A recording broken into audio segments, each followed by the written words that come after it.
ইষ্টপ্রাণ দাদা ও মায়েদের প্রত্যেককে জানাই আমার আনন্দিত জয়গুরু। আশা করি আপনারা ঠাকুরের দয়ায় বেশ ভালো আছেন। আমিও ঠাকুরের দয়ায় বেশ ভালোই আছি। প্রত্যেক দিনের মতোই পরম প্রেমময় শ্রী শ্রী ঠাকুর অনুকূল চন্দ্রের বিভিন্ন গ্রন্থ থেকে বাণী পাঠ করি, আজও করব। তো ভিডিওটা কেউ স্কিপ করবেন না, একটু ধৈর্য ধরে শুনবেন ঠাকুরের কথা। খুব একটা বেশি সময় কিন্তু আমি একদমই নেই না, খুব অল্প সময় নিই। একটা কি দুটো কথা বলবো ঠাকুরের, যতটুকু আমি বুঝি। তো অবশ্যই কিন্তু আপনারা আমাকে কমেন্টসে জানাবেন যে আমি বাণী পাঠ করছি, ব্যাখ্যা করছি, তা সঠিক হচ্ছে কিনা।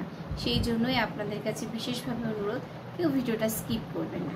জয়গুরু, কথা আর বাড়াচ্ছি না, শুরু করছি পরম প্রেমময় শ্রী শ্রী ঠাকুর অনুকূল চন্দ্রের শ্রীহস্তলিখিত সত্যানুসরণ গ্রন্থ পাঠ ও তার ব্যাখ্যা। যতটুকু আমি বুঝছি ততটুকুই কিন্তু আপনাদের কাছে বলার চেষ্টা করছি। অবশ্যই কিন্তু আমাকে কমেন্টসে জানাবেন। জয়গুরু। জগতে মানুষ যত কিছু দুঃখ পায় তার অধিকাংশই কামিনী কাঞ্চনে আসক্তি থেকে আসে। ঠাকুর বলছেন, জগতে মানুষ যত কিছু দুঃখ পায়, আমরা যত দুঃখ পাই ততই তার অধিকাংশই কোথা থেকে আসে?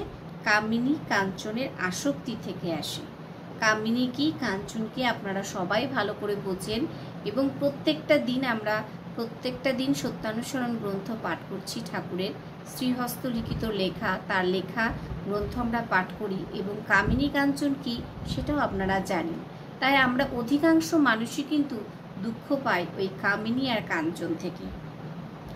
ও দুটো থেকে যত দূরে থাকা যায় ততই মঙ্গল। ঠাকুর বলছেন, ও দুটো থেকে আমরা যত দূরে থাকতে পারবো ততই কিন্তু আমাদের মঙ্গল। কিন্তু আমরা কখনোই ওই দুটোকে বাদ দিয়ে কখনোই থাকতে পারি না। সবসময় আঁকড়ে পিষ্টে এদিক করে কিন্তু ওই কামিনী কাঞ্চনের মধ্যেই ডুবে থাকি, যার জন্য আমাদের কিন্তু কি হয়, সবসময় আমাদের দুঃখ আমাদের পিছিয়ে ধরে থাকে। ঠাকুর বললেন ওই দুটো থেকে সবসময় দূরে থাকতে।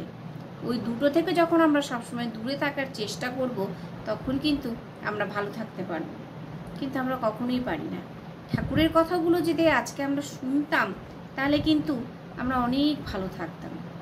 আর যারা যারা শোনেন ঠাকুরের কথা, তারা কিন্তু খুব আনন্দে থাকেন, ভালো থাকেন, এবং তার কথাগুলো সবার কাছে পৌঁছে দেন প্রত্যেকটা কাজের মাধ্যমে, ডিপি ওয়ার্কসের মাধ্যমে, সমস্ত কিছুর মাধ্যমে।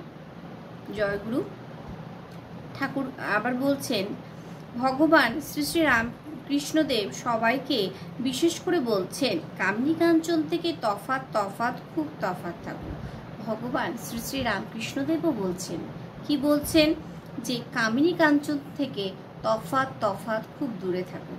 মানে সবাই কিন্তু একই কথাই বলছেন। ঠাকুরও যা, রামকৃষ্ণ ভগবান শ্রী শ্রী রামকৃষ্ণ দেবী তার আর একটা অবতার, তিনিও বলছেন যে কামিনী কাঞ্চন থেকে দূরে থাকার জন্য। সবাই কিন্তু আমরা চেষ্টা করব কামিনী কাঞ্চন থেকে দূরে থাকার, ঠাকুর যা বলছেন তা মেনে চলার। জয়গুরু। ঠিক হলো কিনা অবশ্যই কিন্তু জানাবেন। আর দেখা হচ্ছে পরবর্তী ভিডিওতে। আপনারা সবাই ভালো থাকবেন, সুস্থ থাকবেন, ঠাকুরকে মাথায় নিয়ে চলবেন। জয়গুরু।